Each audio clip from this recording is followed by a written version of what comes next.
बात करें कंपनी का फाइनेंशियल परफॉर्मेंस और वैल्यूएशन का, तो यहां से जो सिग्नल मिल रहा है वो उतना अच्छा देखने को नहीं मिल रहा है। इसीलिए जो जीएमपी है उस सारे पैरामीटर्स को कंपेयर करें, कंपनी का बिजनेस क्या है, सेक्टर आउटलुक क्या है, फाइनेंशियल परफॉर्मेंस क्या है, वैल्यूएशन क्या है और पीयर कंपैरिजन क्या है, तो जो हमारा ओवरऑल रेटिंग निकल के आ रहा है।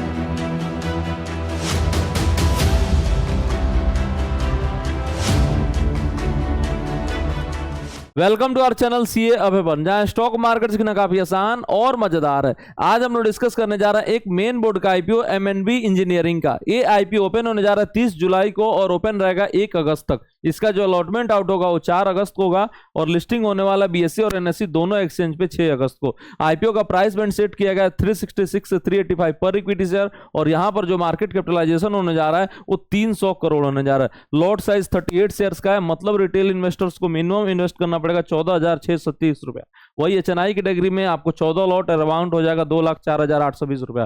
कंपनी आईपीओ के जरिए रेज करने वाला 650 करोड़, जिसमें फ्रेश इश्यू जो है आपका 275 करोड़ है और ऑफर फॉर सेल जो है आपका 375 करोड़ है। कंपनी इस पैसे का इस्तेमाल करने वाला है कैपिटल एक्सपेंडिचर के लिए और डेट का रिपेमेंट करने के लिए। बात करें कंपनी के बिजनेस का, तो इंडिया का leading pre engineering building product player है, जिसका इंस्टॉल कैपेसिटी जो है वो 1,03,800 मीट्रिक टन है प्री इंजीनियरिंग बिल्डिंग प्रोडक्ट के लिए और 1.8 million square metre per annum है सेल्फ सपोर्टेड रूफिंग सॉल्यूशंस के लिए एज ऑफ 31 मार्च 2025। इसका अगर हम लोग बात करेंगे, बिजनेस जो है 2 प्राइमरी डिवीजन में काम करता है, एक आपका फिनिक्स डिवीजन और एक आपका प्रोफ्लेक्स डिवीजन। इसमें होता क्या क्या है, तो फिनिक्स डिवीजन जो है वो आपका कॉम्प्रिहेंसिव सॉल्यूशंस ऑफर करता है पीईबी के लिए और कॉम्प्लेक्स स्ट्रक्चर स्टील कंपोनेंट्स के लिए। प्रोफ्लेक्स क्या ऑफर करता है, तो self supported steel roofing system के लिए, और दोनों का कैपेसिटी मैंने आपको ऊपर बता दिया। एक का आपका 1.8 मिलियन स्क्वायर मीटर है और एक का आपका वो 1,03,800 मीट्रिक टन पर एनम है। उसके बाद से अगर हम बात करेंगे, इसका जो क्लाइंट बेस है वो भी आपका काफी जबरदस्त देखने को मिल रहा है। इसके नोटेबल क्लाइंट्स कौन कौन है,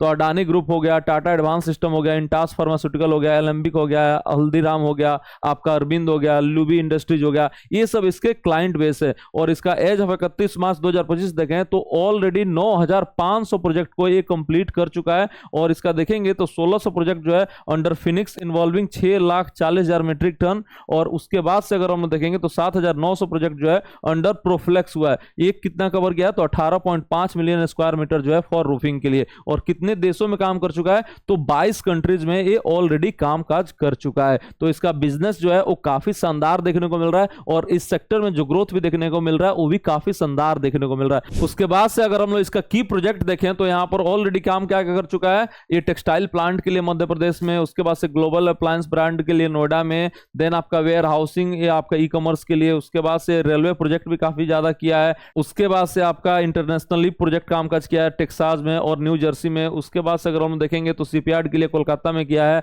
और आपका शुगर स्टोरेज फैसिलिटी के लिए गुजरात में, ये इसका की प्रोजेक्ट है। और उसके बाद से अगर हम देखेंगे इसका मैन्युफैक्चरिंग फैसिलिटी जो है वो आपका गुजरात में लोकेटेड है और आपका तमिलनाडु में लोकेटेड है। और इसका जो गुजरात में फैसिलिटी है वो ओनली पीबी मैन्युफैक्चरिंग यूनिट है इंडिया में जो सर्टिफाइड हुआ है, किसके द्वारा, American institute of steel construction के द्वारा सर्टिफाइड है। और इसका स्ट्रेंथ की बात करेंगे तो डिजाइन एंड इंजीनियरिंग टीम जो है वो 98 प्रोफेशनल्स का है और अगर आपका प्रोजेक्ट मैनेजमेंट टीम की बात करेंगे तो 149 इंप्लॉइज है और टोटल इंप्लॉइज की बात करेंगे तो 16 से 31 परमानेंट इंप्लॉइज है। और इसका जो बैंकर्स है आपका ICIC bank limited, Kotak Mahindra bank हो गया, बैंक ऑफ बड़ौदा हो गया, एचडीएफसी बैंक हो गया, स्टैंडर्ड चार्टर्ड ये इसके बैंक है और एक्सिस बैंक। तो यहां पर जो बिजनेस देखने को मिल रहा है वो काफी शानदार देखने को मिल रहा है। उसके बाद से अगर हम लोग सेक्टर एनालिसिस की बात करेंगे तो वहां पर भी जो ग्रोथ आउटलुक है वो भी काफी शानदार देखने को मिल रहा है और यही आप देख सकते हैं इसके फाइनेंशियल परफॉर्मेंस में भी। बात करें कंपनी का फाइनेंशियल परफॉर्मेंस और वैल्यूएशन का, तो यहां से जो सिग्नल मिल रहा है वो उतना अच्छा देखने को नहीं मिल रहा है।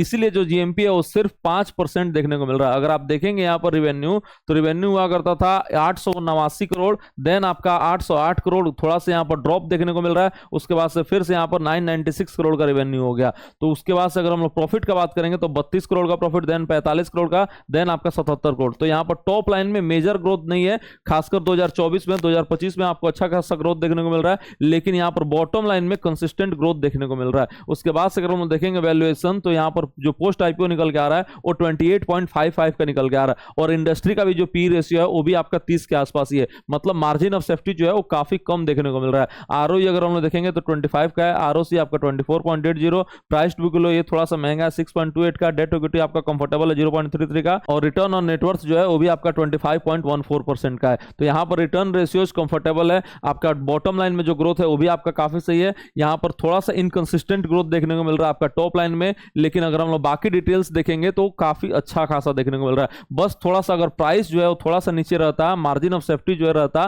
तो हम लोग को यहाँ पर भी अच्छा खासा जीएमपी देखने को मिलता। बस यहाँ पर मार्जिन ऑफ सेफ्टी जो है वो काफी कम देखने को मिल रहा है। कैश बैलेंस अगर हम लोग देखेंगे तो 29 करोड़ का कैश बैलेंस देखने को मिल रहा है, और बोरोइंग्स जो है वो भी आपका 186 करोड़ का है। तो थोड़ा सा बोरोइंग्स जो है ज्यादा है, लेकिन उतना ज्यादा नहीं है। रिजर्व एंड सरप्लस का अगर हम लोग बात करेंगे तो वहां पर भी आपको इंक्रीज देखने को मिल रहा है, 160 करोड़ 183 करोड़, देन आपका 256 करोड़ का रिजर्व एंड सरप्लस भी देखने को मिल रहा है। तो ओवरऑल जो है वो सही है, बस यहाँ पर थोड़ा सा वैल्यूएशन जो है वो दिक्कत दे रहा है, और टॉप लाइन में ग्रोथ जो है वो थोड़ा सा कम देखने को मिल रहा है। उसके बाद से कंपनी का परफॉर्मेंस को कंपेयर करें अपने पीयर्स के, तो वहां पर भी जो सिग्नल मिल रहा है वो भी आपको ठीक ठाक देखने को मिल रहा है, जनरली ऑन द लाइन देखने को मिल रहा है। पेनार इंडस्ट्रीज हो गया, बंसल रूफिंग हो गया, बिरला एनयू हो गया, एवरेस्ट इंडस्ट्रीज हो गया, देन आपका इंटरआर्क वेल्डिंग प्रोडक्ट हो गया। उसके कंपेरिजन में अगर हम लोग देखेंगे तो जो आरओसी है आपका सबसे हाईएस्ट हिस्से का देखने को मिल रहा है, जो आरओई है वो भी आपका सबसे हाईएस्ट हिस्से का देखने को मिल रहा है।